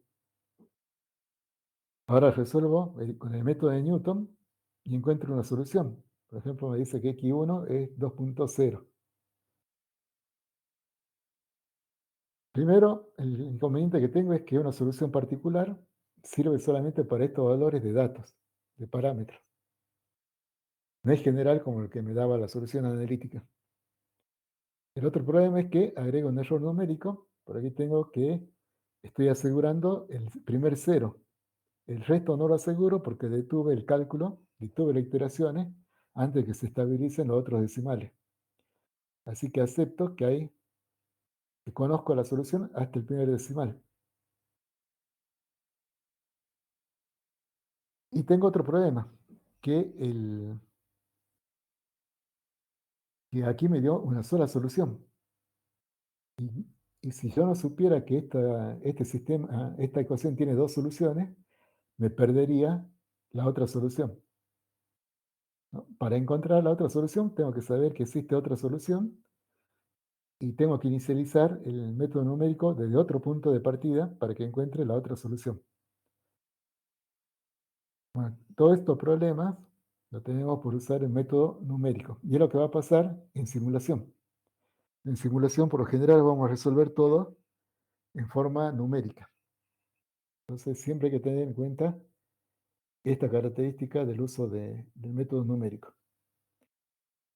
Aquí vemos la estructura de lo que es un simulador, que es el programa que se usa para hacer la simulación. Tiene una interfaz gráfica, que es la que permite que el usuario ingrese los datos, y también la interfaz le permite al simulador entregar los resultados al usuario. Después tenemos un modelo, que va a estar formado por las ecuaciones matemáticas, y tenemos después otro módulo, que es el módulo evaluador, que es el que tiene los métodos necesarios para resolver el modelo. Y tenemos un módulo central de control, que lo que hace es el que dirige todo el simulador, el que solicita los datos al usuario a través de la interfaz, resuelve el modelo usando el evaluador y entrega los resultados al usuario a través de la interfaz. La simulación tiene ventajas y desventajas, ¿no? Las ventajas: no requiere formulación matemática. Esto pasa cuando usamos un modelo físico. Si usamos un simbólico, bueno, ahí tenemos que hacer la formulación matemática. No requiere solución analítica, porque lo vamos a hacer no tenemos que despejar las incógnitas, porque lo vamos a hacer numéricamente, vamos a resolver el modelo numéricamente. No requiere que exista el sistema real, porque hacemos el modelo, trabajamos con el modelo, no con el sistema real. Y esto es una de las grandes ventajas. Las principales es que los experimentos no presentan impedimentos económicos, ni de seguridad, ni de calidad, ni éticos. No tenemos costos. Una vez que tenemos el simulador funcionando, corremos las simulaciones y no tenemos coste económico. Si explota el equipo en el simulador, no hay problema, no matamos a nadie. ¿No? Si el piloto del avión se equivoca en el simulador, no mata a nadie. Podemos, como no hay impedimentos éticos, podemos apagarle un motor en el simulador al piloto para que aprenda a manejar esa emergencia. Podemos provocarle tormenta de granizo, viento en contra, para que aprenda a manejar en esa situación. Y no tenemos ningún problema ético en hacer esa prueba. Después, otra ventaja es que el tiempo se puede manejar a voluntad. Si el sistema real es muy lento en responder, en un simulador podemos acelerar el tiempo y obtener la respuesta en forma rápida. Y si en cambio el sistema responde muy rápido, en un simulador podemos ralentizar el tiempo y ver el proceso en cámara lenta. Eso puede pasar, por ejemplo, si se hace una simulación de un sistema geológico que responde muy lentamente. En un simulador lo podemos ver mucho más rápido. Si simulamos una explosión que es muy rápida, en un simulador podemos ver en cámara lenta cuáles son los efectos de una explosión. Aquí tienen un ejemplo de aplicación del simulador, que es la película Apolo 13. Ahí tienen un tráiler. En el Apolo 13 era una misión fallida, ¿no? Que tuvieron una explosión cuando habían salido ya de la atmósfera terrestre y tienen que cancelar la misión. Bueno, y para volver a Tierra, regresar a los astronautas en forma segura, tuvieron que diseñar procedimientos de emergencia, que lo hacen usando un simulador. Vean en la película, está cómo se usa un simulador. En las desventajas que tiene, el costo y tiempo de desarrollo. Por eso hay que construir el simulador, ese es un costo, y ahí lleva un tiempo, hay que ver si merece la pena. Si no lo desarrollamos nosotros, hay que comprarlo, es un costo de adquisición. El otro problema es que tengamos el simulador, pero no lo sepamos usar, ¿no? Que le entreguemos los datos, que modelemos mal el escenario que queremos simular. El otro es que hay que considerar que el simulador tiene modelos, que puede tener errores. Además, ese modelo se resuelve con métodos numéricos que le agrega errores numéricos. Y además, el modelo requiere datos que se obtienen de mediciones que también tienen errores. Entonces, hay que saber que los resultados van a estar afectados por todos estos errores. Y aquí hay otro tráiler de otra película, la película Sully, que es de un comandante verdadera, una situación verdadera también, que cuando están despegando del aeropuerto de Nueva York, el avión intercepta una bandada y los pájaros ingresan en las turbinas y dejan sin potencia al avión, y él decide que en vez de ir a otro aeropuerto, decide descender el avión en el río Hudson y salva a todos los pasajeros. Pero después es sometido a un juicio porque se lo acusa de haber puesto en peligro a los pasajeros cuando podría haber llegado, de acuerdo a simulaciones que se hicieron, podría haber llegado a otro aeropuerto. Bueno, vean esa película, es un ejemplo de mal uso de la simulación. Bueno, la simulación se puede aplicar en varias partes. Ya habíamos visto para el diseño de sistemas, para el diseño de planes de contingencia, que es lo que aparece en la película de Apolo 13, ¿no? Que se hacen planes para cosas que no se esperaban, para situaciones inesperadas. El diseño de procedimientos operativos. Aquí ustedes pueden usar un simulador que también se hace para el caso de los aviones, ¿no? Uno diseña un avión y ahora hay que hacer un manual de operación del avión. Bueno, se puede usar un simulador para ver qué secuencia de comandos son los más adecuados para operar un avión. Esos serían los procedimientos operativos de un sistema. Diseño de plan de mantenimiento para ver cuándo hay que parar un equipo y someterlo a un mantenimiento. Diseño de planes de producción. Si estamos simulando una fábrica, con un simulador se puede determinar qué cosa hay que hacer y cuándo hay que hacerla para cumplir con la demanda del mercado. Detección y diagnóstico de fallas. También se puede usar un simulador para detectar dónde un sistema real está fallando. Para hacer el control de procesos. Esto es para saber cómo hacer que un sistema regrese a su operación normal cuando es afectado por perturbaciones. Para capacitación, que ya lo vimos. Para evaluación de impacto ambiental, no se puede simular qué efecto tiene en el ambiente los gases los efluentes líquidos o los gaseosos que lanza a la atmósfera o al ambiente una planta industrial. Se puede ver cómo se propaga la nube de humo que salen de las chimeneas y cuánto contamina, a qué región contamina. Investigación de accidentes. ¿No? Si hay un accidente, se puede simular de nuevo la situación para ver dónde estuvo la causa del accidente, si hubo culpables o no. Y aquí gráficamente, para terminar, les presento algunas aplicaciones de la simulación, que es todo un área. Ustedes tienen bastante trabajo, un área de bastante amplia para el trabajo. Simulaciones de clima, son muy importantes. Simulaciones de fluidodinámica para el diseño de automóvil o de cualquier otro componente, de un avión, de plantas químicas o de cualquier otra planta.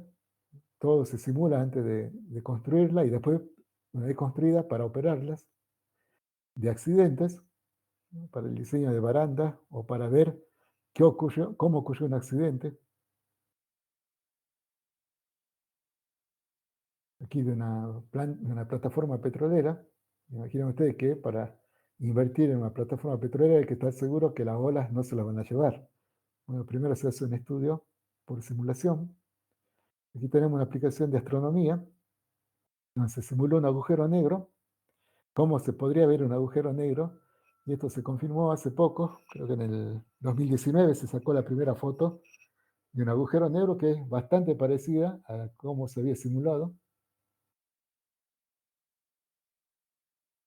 Aquí una simulación de una bomba centrífuga que muestra cómo es la distribución de la presión del fluido en el equipo. Tenemos en la parte de alta presión de la roja y hay menos presión en la azul. Eso sirve para saber dónde hay que reforzar los materiales. De paleontología, sabemos cómo era la estructura de los esqueletos de los dinosaurios y deducimos dónde iban los músculos. Con una simulación podemos deducir cómo se movían.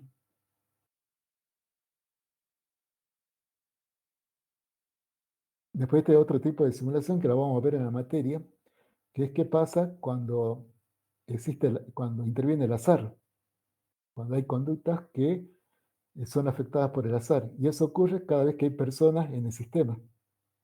Entonces, cada vez que hay personas en el sistema, tenemos que recurrir a un tipo especial de simulación que maneje el azar, como es la simulación de Monte Carlo, que es un tipo de simulación que vamos a ver en la materia. Aquí hay otra planta de manufactura, que se ve cómo opera por simulación. Y finalmente aquí tenemos otra que fue realizada hace poco, en el 2020, para ver cómo se propaga el virus de COVID cuando un pasajero estaba afectado por el virus y viajaba en un avión, cómo contagiaba a todos a los pasajeros del avión. Bueno, con esto terminamos. ¿Alguna duda?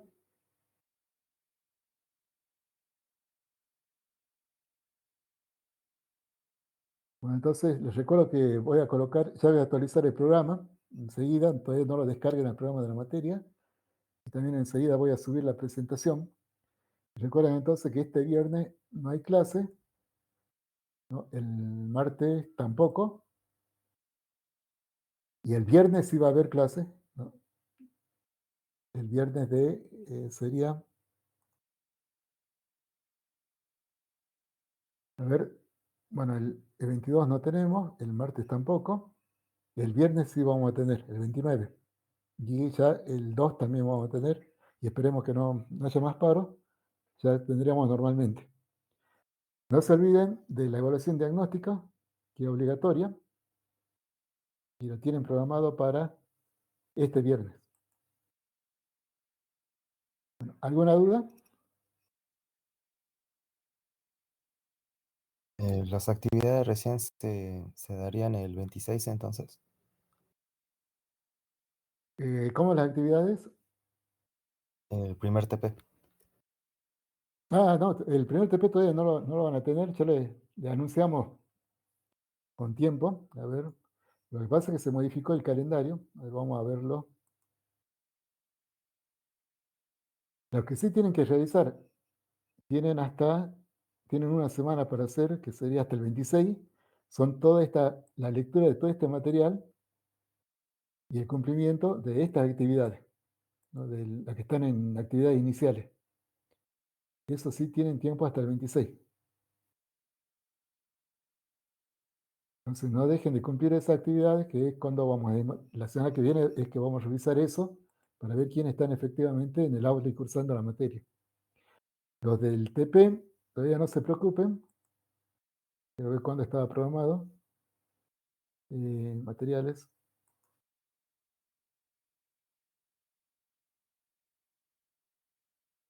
No, el TP tienen para septiembre, pero todavía no tienen la teoría necesaria, así que esto no se va a cumplir.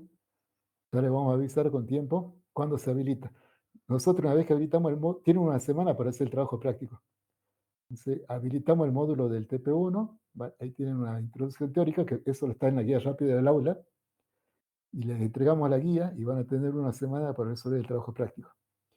Por ahora, no se preocupen del TP1, pero sí cumplan con lo que se dice aquí, indicaciones y actividades iniciales.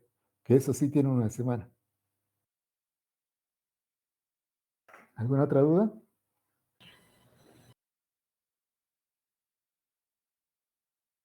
¿Las evaluaciones son hoja y papel? Va, hoja y lápiz. ¿Cuáles las evaluaciones de parciales? Sí. No, con computadora. Son ¿Virtual todas o con en la...? computadora. Va a depender cómo lleguemos, qué cantidad de estudiantes tengamos. Pero son todas con computadora y una semana antes también le damos las instrucciones de cómo sería el parcial. Ah, listo, profe. A ver, ahora, mientras, si alguien pregunta, bueno, estamos pasando por ser el primer día y además como no vamos a tener clase el viernes, a ver, vamos a sacar las dudas. Las descondiciones de libre que cursan, ya lo vemos enseguida. El profesor puede abrir intervención diagnóstica. Sí, en el horario de clase sí, se puede abrir. La vamos a modificar entonces, la vamos a abrir a las 20 horas. Bueno, antes de olvidarme. A ver. Entonces, la abrimos para las 20, y así tiene más tiempo. Bueno, esa ya la abro.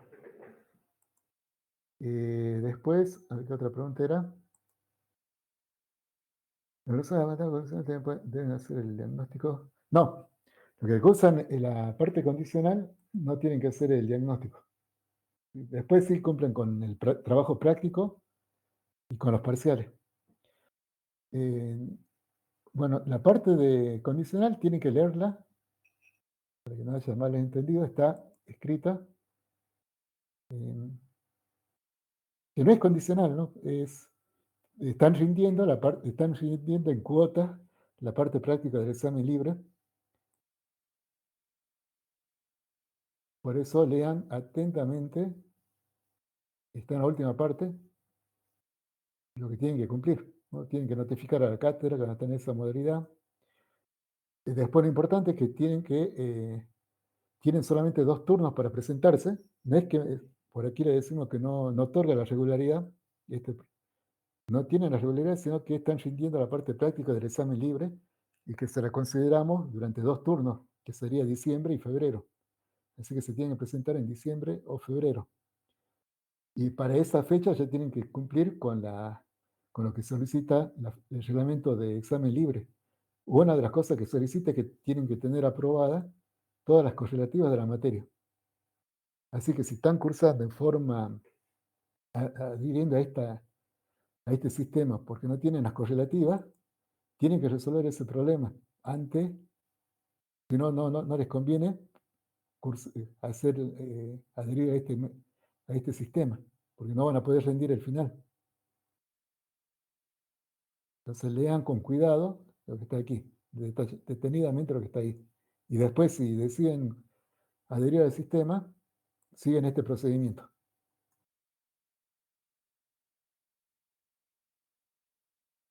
Pero, también busquen el reglamento para rendir libre, a ver si tienen todas las condiciones para rendir libre. ¿Alguna otra pregunta? Los que cursan, bueno, el diagnóstico no, aquí en la pregunta era el diagnóstico no, pero sí tienen que cumplir con todo los requisitos del TP, porque para el examen libre tienen que presentar los TP, tienen que rendir el parcial. Bueno, todo eso está escrito en el documento que les dije. Así que lean con cuidado ese. En cuanto a los TP, son individuales.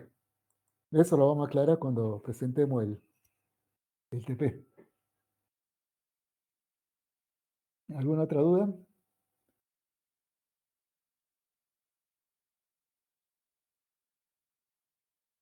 Bueno, si no hay más dudas, me esperan entonces en 15 minutos les subo la presentación, si no directamente ya mañana la descargo. Ya vayan a descansar, quedamos muy tarde con las clases, no había forma de adelantar el horario, porque tenemos 2 planes y tienen distintos horarios, así que el único horario disponible era este. Así que quise cambiarlo, pero no se pudo. Así que bueno, nos quedamos con este horario. Llegan cansados y bueno, vamos a tratar de que sea lo más leve posible para ustedes. Bueno, entonces nos vemos en... Aquí dice, entonces, se va. Sí, enseguida les cambio. Les voy a adelantar el horario de apertura del cuestionario. ¿Sí? Bueno, el día viernes sería 20 horas. Bueno, nos vemos entonces el otro viernes. Luego, profe. Hasta luego, profe. Nos vemos. Hasta luego, profe. No, nos vemos.